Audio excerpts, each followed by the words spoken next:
Assalamualaikum warahmatullahi wabarakatuh. Wargi Jabar Publisher TV, ketemu lagi dengan Mang Eko. Kita dalam acara ngobrol bareng. Saat ini Mang Eko sedang bersama Kepala Dinas Pertanian dan Tanaman Pangan Kabupaten Subang, Bapak Jajar Rohadamaja, dan di samping beliau ada Ibu Sekretarisnya, yakni Ibu Nenden Setiawati. Kali ini kita ngobrol tentang pertanian di Kabupaten Subang dan perkebunan di Kabupaten Subang. Yang saat ini komoditinya sedang bagus-bagusnya, yakni Kabupaten Subang saat ini menjadi daerah pertanian tanaman kopi ya Pak ya? Produsen kopi di salah satu produsen kopi terbesar di Jawa Barat. Kita ngobrol dengan Pak Jajar Rohadamaja. Assalamualaikum Pak Jajar. Waalaikumsalam warahmatullahi wabarakatuh. Ibu Nenden, selamat pagi. Kita sekarang sedang ngobrol di Lampus 1 Cafe and Resto ya Pak. Pak, kalau boleh tahu Pak, berapa luasan perkebunan kopi di Kabupaten Subang saat ini Pak? Sebelum ke situ, barangkali juga perlu diinformasikan Subang itu seperti apa.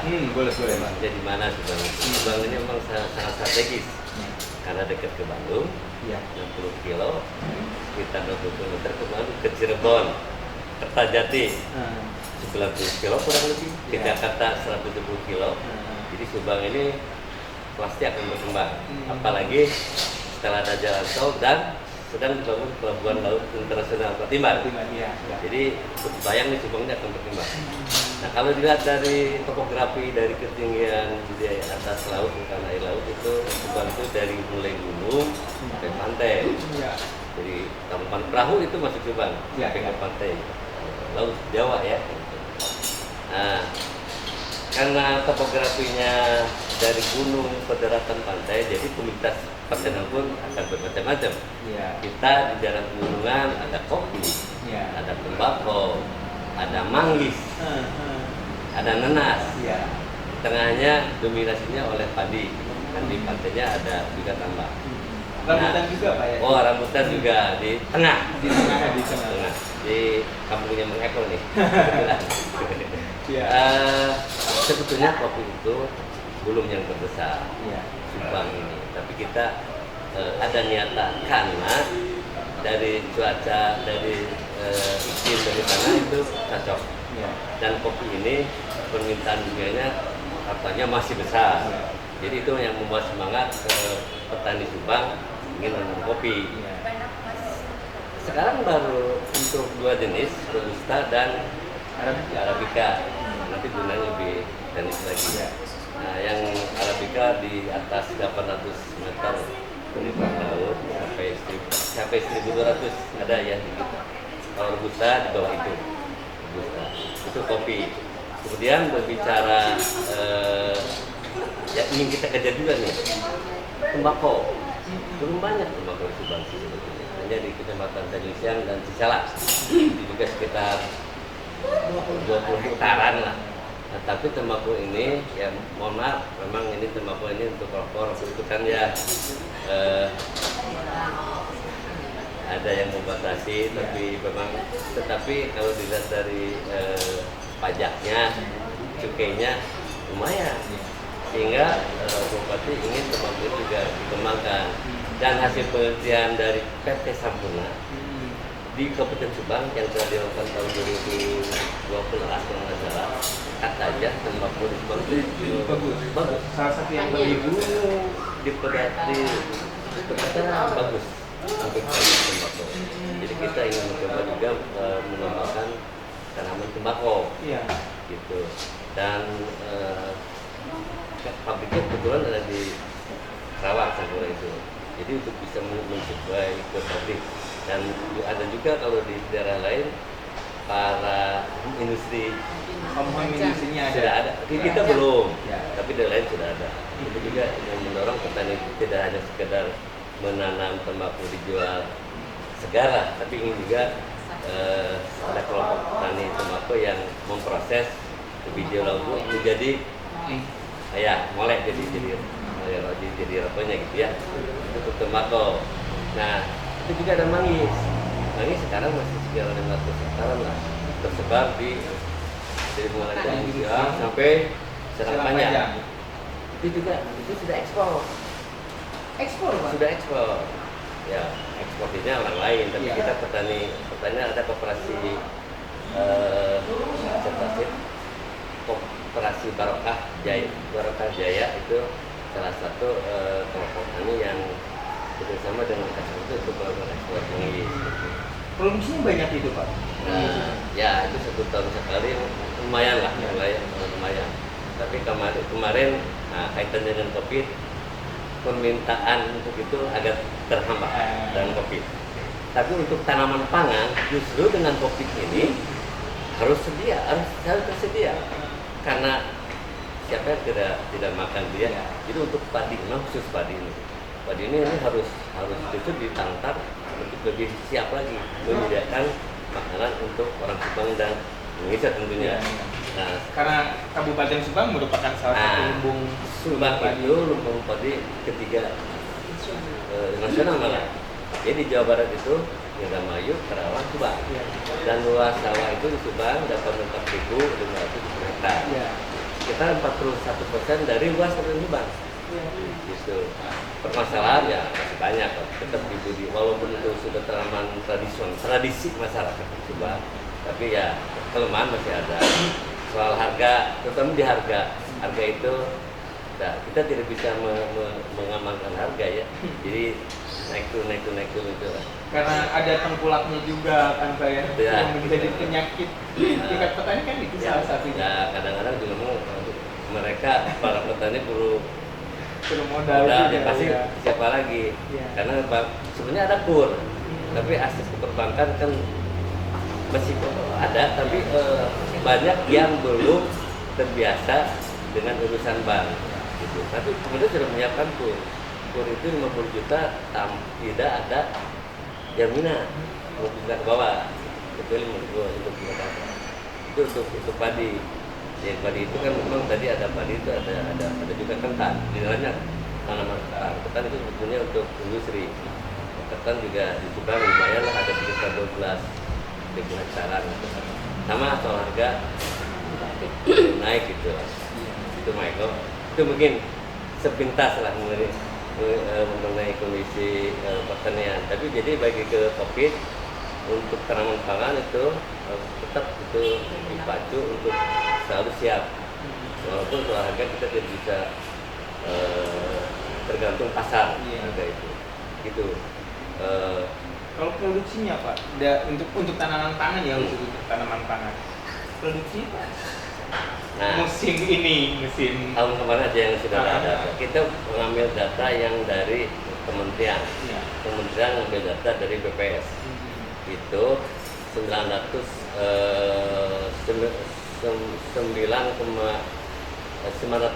ribuan ton gabah kering giling. Jadi kalau diberaskan sekitar 500 ribu ton.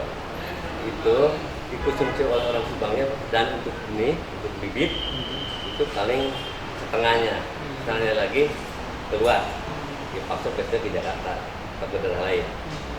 Jadi Subang dengan luas segitu untuk padi pasti dijual keluar, karena untuk kota Subang paling setengahnya. Artinya untuk tanaman pangan di Kabupaten Subang sudah aman, begitu kan Pak? Untuk padi. Ya, untuk padi. Ya. Untuk tanaman lain ya jagung, petani mau tanam jagung, tanam apa, tetapi petani tradisional kita ke padi. Jadi kalau selain padi kita perlu lahan. Nah, sekarang kita mencoba juga berhubungan dengan PTP atau RNI atau BUMN lah yang ada lahannya di Subang, supaya bisa dikerjasamakan lahan-lahannya dengan para petani. Itu untuk menanam tadi jagung, kacang, yang sudah itu jagung, kacang, ya itu atau itu. Tapi Pak, kalau jagung ini salah satu tanaman pokok juga kan, tetapi sepertinya tidak menjadi seksi gitu untuk warga masyarakat Kabupaten Subang, khususnya petani Kabupaten Subang. Betul. Saya pikir karena lahan. Lahan. Karena kalau di sawah begitu keluar air, petani kita pasti serok padi. Gitu. Nah, kalau ada lahan kayak di perkebunan bisa. Gitu. Artinya salah satu yang diperlukan juga bagaimana kita membuka lahan-lahan baru untuk pertanian yang tadi komoditi itu. Nah, kita sekarang sudah bupati ya, dengan kebijakannya dengan pendekatan dan mulai dan itu benar kita lanjut bagaimana kita mencoba bersama dengan namanya PTP dan yang berkaitan. Nah, itu program fokus yang ke depan. Nah ini benar yang lebih pasti. Lebih pasti. Oke, Bu, gimana itu membangun apa ya? Tadi kan bagaimana supaya dua komoditi ini menjadi seksi di mata petani di Kabupaten Subang. Nah, apa yang dilakukan? Caranya, kenapa sih khususnya tanaman jagung tidak seksi? Karena di awal Kabupaten Subang itu adalah lebih padi. Jadi lahan-lahan yang potensi itu padi. Kemudian selain padi itu harus ada lahan yang harus bisa digunakan untuk jagung. Petani-petani sekarang menanam jagung itu hanya sebagai konsumsi, hanya konsumsi saja di lahan. Mengapa? Karena keterbatasan. Untung ada PTPN 8 sama RNI juga kehutanan kita sudah review dengan mereka pemanfaatan lahan sistem. Ada yang program antara kemitraan PTPN dengan petani sekitar. Jadi boleh itu dilakukan lahan-lahannya digunakan oleh petani. Salah satunya kita gerakan adalah di jagung. Yang contohnya di Jangkang itu sudah ada beberapa petani menjagung. Itu bentuk. Bukan di komoditi jagung juga kan ada beberapa jenis nih ya. Betul. Ada jagung manis untuk ini konsumsi. Terus ada jagung hybrid. Untuk hybrid untuk pakan. Ada juga kan jagung yang untuk apa? Untuk kue kan gitu. Ya, ada lagi. Ada. Jadi sebenarnya yang jagung menjadi yang akan kita garap ini ke depan. Jagungnya jagung apa? Jagung jadi, manis. Sekarang itu bukan jagung manis, bukan jagung konsumsi, tetapi jagung untuk pakan. Ya. Pemerintah Kementerian Pertanian itu ada semacam program jagungnya jagung hybrid khusus ternak. Ini jagungnya tidak manis dan kalau dimakan keras sekali. Untuk petani supaya petani mau kan untuk menanam jagung, makanya pemerintah Kabupaten Subang bekerja sama dengan yang punya lahan, khususnya BUMN antara BUMN sama Raja. Alhamdulillah sudah dikasih lahannya, tinggal kita mengolah dan kesiapan petani. Berapa hektar yang sudah disiapkan? Rencana RNI juga sekarang kita 400 hektar, dua tanaman itu antara jagung dan kacang. Hanya mengapa sih jagung tidak seksi? Petani itu tidak ada yang mempunyai lahan kedalam. Yang namanya jagung hanya sedikit itu optekernya kadang-kadang nggak mau, operasionalnya berat gitu. Tapi kalau sehamparan itu satu hamparan misalnya 100 hektar lebih lah, itu pasti tarik kalau opteker karena biaya OP-nya juga akan semakin mahal. Kalau di gunung misalkan bagian begini pasti OP-nya juga semakin tinggi. Kami coba dengan MOU dengan RNI itu memanfaatkan lahan selagi lahan itu tidak dimanfaatkan oleh perusahaan. Gitu ya. Berapa tahun kemungkinan? Kita coba 1 tahun dulu karena di sewanya itu kita umumnya tanamannya kan tanaman musim, jadi kita sewa 1 tahun kalau berhasil dari jagung. Semua sistemnya ya. Jadi petani menyewanya. Sistemnya kami itu ada koperasi. Kita menggunakan koperasi karena koperasi itu adalah salah satu badan usaha juga. Iya. Tapi anggotanya itu adalah Petani. jadi mungkin ini aparat koperasi pinjam ke perbankan atau koperasi sebagai analis ya mungkin. Yang penting kami bahwa program-program kami itu bisa terserap dan bisa terganggu. Karena anggaran kami di pertanian itu terserap. Itu hanya biaya bibitnya saja. Berarti lahan mungkin ini dari RNI maupun dari Bapak tidak sistemnya tidak sesuai dengan jadi ada karena keterpaduan antara program pemerintah ya dan prakarya sistemnya. Jadi oke lah, jadi saling membantu. Jumlah petani yang akan dilibatkan. Nah, aturan itu 1 hektar itu 1 orang itu 2 hektar. 1 orang itu 2 hektar yang akan dilibatkan menjadi anggota koperasi. Jadi permodalan nanti kita kasih koperasi mungkin bisa makan, dan sistemnya walaupun ada mekanisasi tetap padat karya dilaksanakan. Jagung. Kalau terjadi miss, ya, kan gini, kalau antara pinjaman, ya jumlah pinjaman dengan nanti hasil kan dibayarnya nanti pada saat hasil ya Pak. Ya. Nah, pada saat panen. Tapi terjadi miss nih, kita Terusan. panen. Nah, Nah ini kan pertimbangannya kita Pak. nah, mungkin ini sudah matang, apapun yang terjadi, karena kita langsung kerjasama dengan off-taker. Karena kalau kami tidak melibatkan off-taker, ya kita juga akan kewalahan. Iya. Pemasaran terutama. Iya. Jadi Iya. kerja sama dengan off-taker itu mungkin salah satu nanti bisa menjadi pemasaran bersama. Salah satu solusi. Nah, terjadi hal-hal yang tidak diinginkan. Ya. Itu juga ekonomi dulu. Ya. Artinya pada kemudian hari bahwa petani di Kabupaten Subang ini bukan hanya sekedar buruh tani saja, Itulah. tetapi juga bagaimana nanti si petani ini benar-benar bisa memproduksi, memanage, belajar manajemen juga tentunya, kan gitu ya. Oke, Wargi Jabar Publisher TV, asik kita ngobrol dengan Pak Jaja dengan Bu Nenden, tetapi kita ikuti dulu iklan berikut.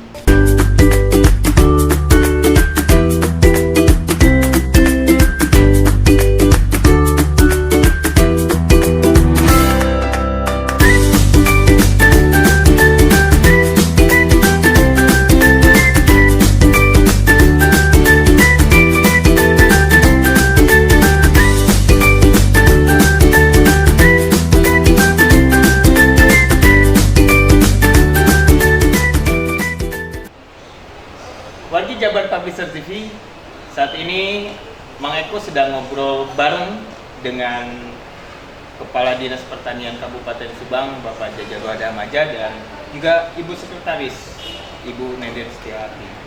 Kita saat ini sedang ngobrol tentang bagaimana lahan pertanian yang ada di Kabupaten Subang ini bisa semakin produktif, lahan-lahan yang dimiliki oleh BUMN itu sekarang bisa digarap oleh para petani di Kabupaten Subang dan menjadi hasil ekonomi produktif bagi masyarakat di Kabupaten Subang. Kita lanjutkan lagi obrolan kita dalam acara ngobrol bareng ini dengan Pak Kadis. Kita tadi sudah menyinggung tentang kopi ya, tentang kopi. Ada 2 kopi Arabica dengan kopi Robusta di Kabupaten Subang ini, dan kita memang memiliki potensi yang luar biasa. Pak Kadis, bagaimana tentang potensi kopinya sendiri Pak di Kabupaten Subang ini? Ya, seperti tadi saya katakan memang kopi ini masih 200 hektar, Iya. tapi potensinya luas. Potensinya, jadi ingin kita kembangkan juga ke depan, supaya bisa luas lagi. Ini pun sama, kopi juga nanti kita bersama dengan petani dan KTP. Jadi ada penambahan peluasan lahan lagi. Iya, kalau ini untuk kopi yang tadi jagung. Iya, untuk jagung. Iya, iya. Nah, Gitu. untuk kopi juga sama berarti. Karena yang malum loh, itu kan petani kita juga bukan petani yang pemilik lahan yang luas. Iya. Jadi kita pemilik lahan. Iya Pak, jadi kita berusaha kan untuk memfasilitasi petani supaya bisa berusaha di bidang kopi. Iya. Oke. Jadi kemungkinan terjadi penambahannya berapa ratus hektar, Bu Nenden? Rencana sekarang itu kita 6 kali ya, ini itu sekitar 100 hektar. Untuk 100 hektar. Kopi di Arabica. Karena kalau berbicara tentang Robusta, pada awalnya petani Subang itu berawal dari kopi Robusta, bukan Arabica. Yang pada waktu itu dinamakannya kopi panggang. Sehingga menanam kopi Robusta itu hanya pembatas lahan sendiri miliknya. Padahal itu pasar itu lebih tinggi Robusta sebenarnya dengan Arabica. Kenapa? Arabica itu di kontranya dengan kapal api, dengan kopi-kopi yang mix, itu pasti gitu. Nah, berbicara dengan Arabica, tentunya kita ada semacam pengembangan kopi di Arabica. Kita kerjasama dengan petani dan ada sebagai bahan PTPN sudah kerjasama sebenarnya adalah perkebunan masyarakat kebun BUMN. Nah, dalam 100 hektar ini bukan hanya untuk Kecamatan Cisaras saja. Kita tahu bahwa Subang itu yang potensi untuk Arabica di ketinggian 1000 Ciater, Kecamatan Ciater, Cisaras hanya 2 yang potensi untuk dikembangkan di Sarangga sendiri. Kalau Sarangga itu DPR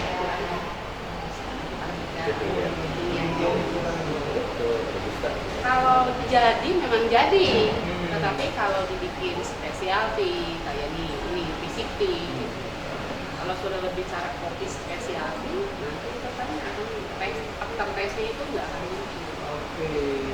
Dan kemungkinan tidak maksimal tumbuhnya. Biasanya kopi itu kan 25 tahun. Setahun tanam itu memang panen itu kalau maksimal ya di antara 1000 dpl. Itu panen pertama itu bisa 2 kilo. Satu pohon. Satu pohon. 1 hektar itu 2000. 1 hektar itu 2000. Sekarang tahun pertama itu 2 kilo. 3 ke 4 itu sampai bisa 5 kilo.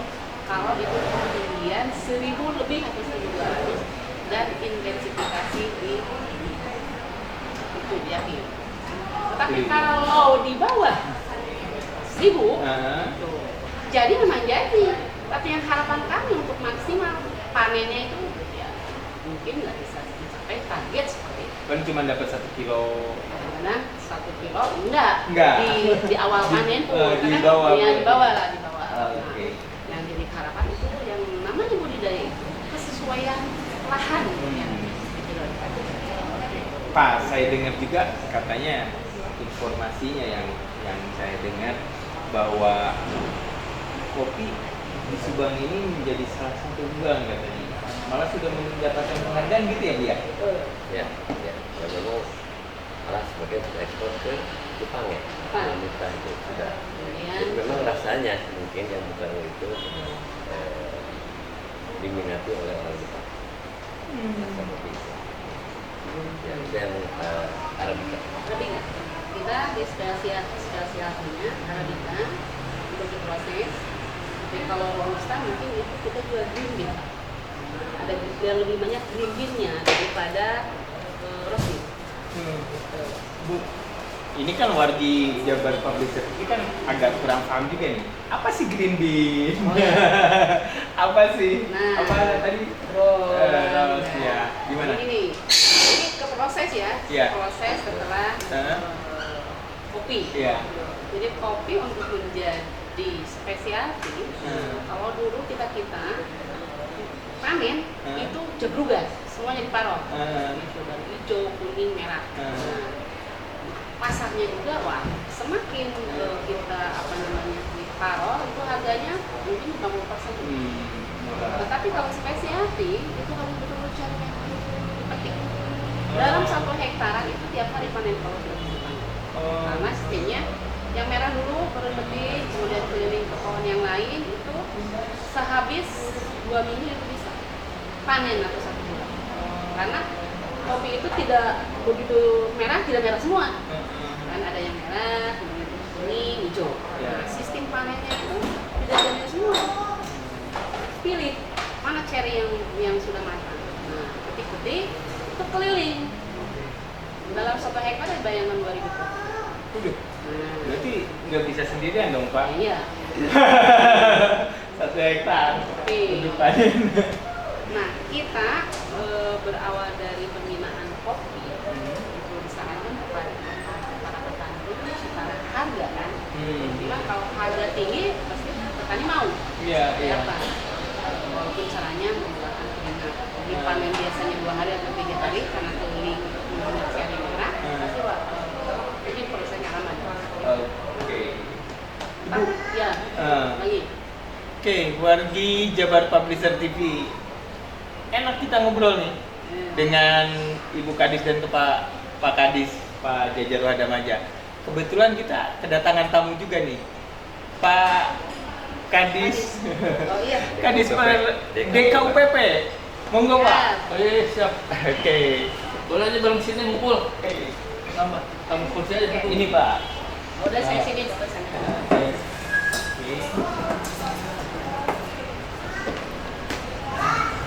Pak, kita ini sedang ngobrol-ngobrol tentang kopi nih dengan Wargi Jabar Publisher TV, dengan Pak Jaja, dengan Bu Nenden. Wargi Jabar Publisher TV, kita kedatangan tamu Pak Rahmat Fathar Rahman. Beliau adalah Kepala Dinas Koperasi UMKM Perdagangan dan Perindustrian di Kabupaten Subang, Bapak Rahmat Fathar Rahman. Kita ngobrol karena kita sedang ngobrol tentang kopi, Pak. Kita tentunya ngobrolnya juga perdagangannya tentang kopi, Pak. Nah, juga tentang industri kopi juga mungkin, Pak. Oke. Kemungkinan ke depan seperti apa, Pak? Perdagangan kopi di Kabupaten Subang ini. Oke. Pasarnya juga, pangsa pasarnya juga, Pak. Oke Mas Eko, terima kasih ya. Pak Ya, benar-benar kebetulan aja ya kita ketemu di sini. Jadi kalau bicara kopi di Subang ya, mungkin telah dibahas tadi. Tapi saya ingin bicara tentang kaitan dengan masalah perdagangannya. Jadi kopi Subang ini sekarang ini sudah cukup dikenal. Bahkan kita juga ada salah satu koperasi pengusaha kopi yang cukup membanggakan kita. Namanya Koperasi Gunung Luhur. Produk kopinya kopi ya kopinya kopi Hoplan. Nah, bahkan yang membanggakan kita di sana itu sudah punya gudang penyimpanan kopi. Resi gudang. Jadi resi gudang ini membeli kopi-kopi masyarakat pada saat harga kopi lagi rendah. Kita kerjasama dengan pihak perbankan dalam hal ini Bank Jabar yang menampung kopi-kopi petani. Jadi pada saat mahal ya mungkin waktu yang akan berjalan, kopi itu dijual ke pasar. Nanti kelebihan keuntungannya pertama mungkin akan dibayarkan satu ke pihak perbankan, keuntungannya juga untuk koperasi dan anggota. Gitu. Kemudian kaitan dengan kopi, Subang ini beberapa waktu yang lalu ikut festival kopi di Bandung, di Trans Studio. Ada 5 pengusaha kopi yang kita sertakan di sana. Dan alhamdulillah juara pertamanya di Subang, kopi Hoplan tadi. Jadi ini kopi yang terbaik. Bahkan penjuriannya juga tidak hanya oleh pribumi, ada dari Vietnam, dari Cina, kemudian juga dari Malaysia ada. Terbaik, kemudian dikasih reward oleh Pak Gubernur untuk memamerkan produknya ke Malaysia. Sudah pulang ya dari Malaysia, dan juga kabarnya sudah ada kerjasama dengan negara-negara Arab. Ya. Luar biasa ya, Bu ya. Jadi kopi kita itu tidak ketinggalan dengan kopi-kopi yang sudah lama terkenal lah. seperti Gayo, mungkinnya di Aceh, kemudian juga di tempat lain. Gitu. Nah sekarang juga ada upaya kita memperluas tanaman kopi karena saat ini masih sangat terbatas karena keterbatasan lahan yang bersinggungan bertumbuhan dengan tanah perhutani ya sebenarnya.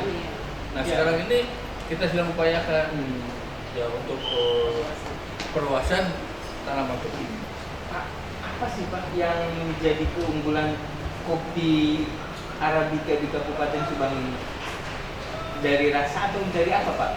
Ya dirasa lah. Hah? Kebetulan pada kopi Arabica itu harus ketinggian di atas 1000, tapi tidak ada yang 1200 ada. Karena rasanya setelah dari lama ya mungkin disukai oleh banyak orang. Yang penting tetap ada lahan dan pasar bagus seperti tadi nasional. Kan yang penting adalah sinergi ya Bu ya, Pak ya.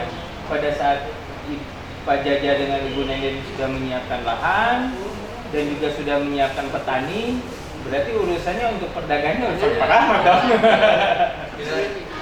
Kita memasarkan bahkan untuk kopi ini beberapa waktu yang lalu Pak Bupati ke Australia dengan diajak Pak Gubernur. Iya. Nah kopi kita itu dikenalkan di sana. Nah sekarang itu produk kopi itu sudah ada di sana. Sudah ada ya. Ya jadi kopi sudah Jawa Barat. Jabarano. Jawa Barat namanya Jawa Barat. Rano kalau di Jabarano kopi. Jabarano Kopi. Ya, kalau di Australia ya Jawa. Jadi sana soplan sana. kan Pak Ridwan kami ingin bawa nama Jawa Barat. Oh, Jawa Barat, ya. Yang dari Garut, yang dari Subang, dari mana-mana. Oke. Wadi Jabar Publisher TV, kita rehat sejenak untuk iklan-iklan berikut ini.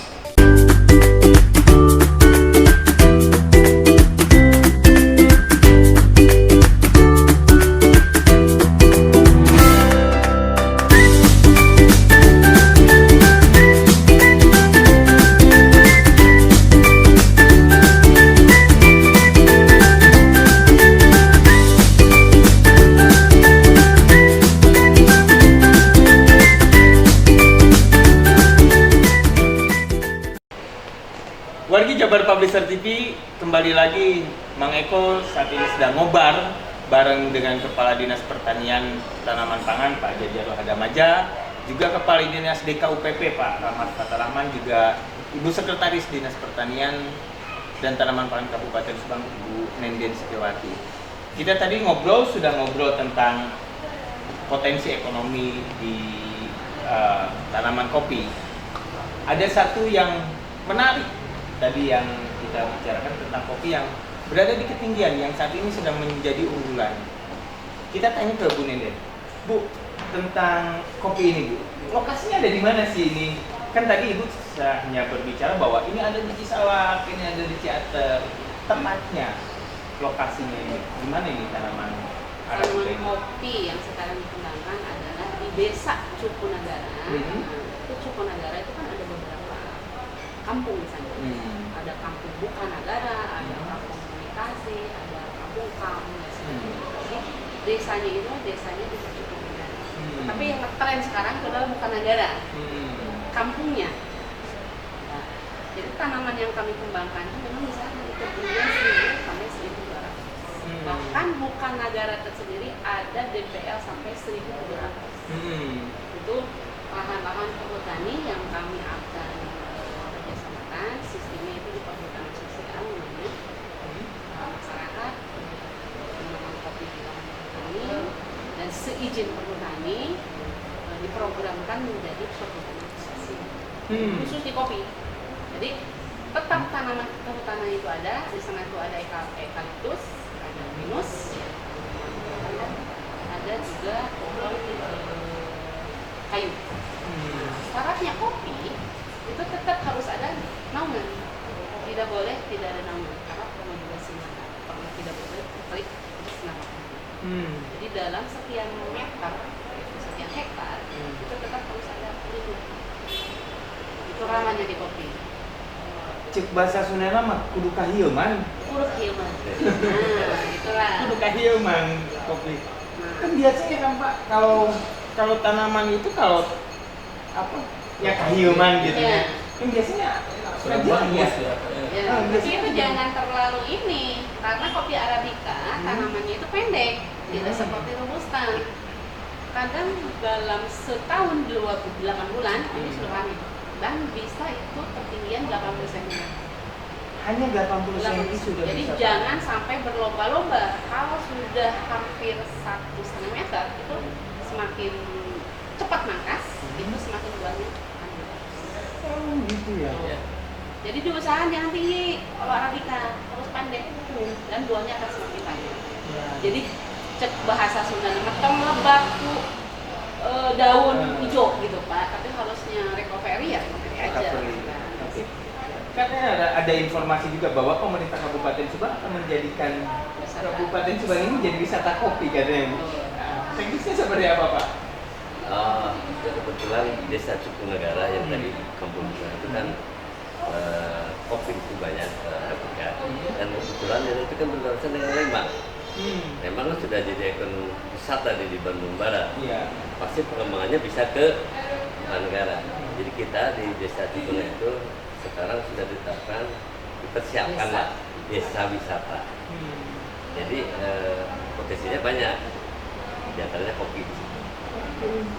Tapi mungkin juga akses masuknya yang lebih enak malah kan di Lembang. Di Lembang, ya. Kan akses dari Subang itu jauh dan masih perlu diperbaiki lah. Sekarang sedang mulai diperbaiki. yang dari Cisalak ke Darmada. Cukunegara ke Cukunegara sedang diperlebar. Sedang diperlebar ya. Pak Rahmat, untuk potensi ekonominya juga kan. Ya. Kalau kuliner-kuliner seperti ini sekarang kita kan sekarang sedang ngobrol di Lampu 1 restoran cafe kan gitu. Untuk potensi ekonominya sendiri, apakah akan ditingkatkan atau akan dipush untuk pengusaha-pengusaha UMKM yang berjualan kopi-kopi gitu Pak? Jadi begini, kalau usaha seperti ini, kuliner ini, pemerintah daerah itu lebih banyak kepada mensupport dari aspek ya legalitas dan berikutnya. Hal-hal terkait dengan proses produksinya ini kembali kepada masyarakat sendiri. Kayak begini nih, di Lampu 1 ini kan sudah brand di Subang nih Lampu 1. Bagaimana nih agar bersinergi dengan UMKM? Saya lihat di bawah, udah UMKM kita sudah fasilitasi banyak di sini, disimpan di sini, yang kerupuk macam-macam lah. Termasuk kopi juga. Kopi banyak di bawah. Itu difasilitasi oleh kita. Kemudian juga kan ada di sana tuh di gerbang tol ada Rosinnya, Rosal Indah. Ada salah satu destinasi buat kesehariannya. Kita masuk ke sana, produk kita semua support. Bahkan para UMKM kita lebih enak dengan Rosin.